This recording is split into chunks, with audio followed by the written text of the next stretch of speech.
C'est ici, dans ce quartier de Shevchenkivski, que s'est abattu un missile sur cet immeuble résidentiel de 25 étages, provoquant un incendie et faisant au moins 10 blessés selon les services de secours arrivés rapidement sur place. Un choc pour la capitale et ses habitants qui n'avaient pas été frappés depuis la mi-avril. Ici, au lendemain de la frappe, les services de secours ont sécurisé la zone pour permettre le nettoyage du site. D'après les autorités, ce sont 5 missiles qui ont touché des cibles dans la région dans la nuit de jeudi à vendredi, comme ici dans la capitale à Kiev, mais pas seulement, aussi à Fastiv, à 80 km d'ici.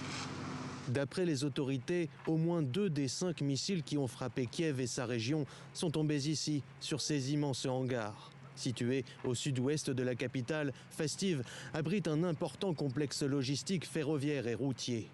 Alors que les secours sécurisent la zone, Valérie vient constater les dégâts.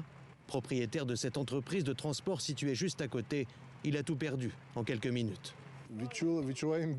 Ça me fait mal parce que j'ai mis 20 ans à construire tout cela.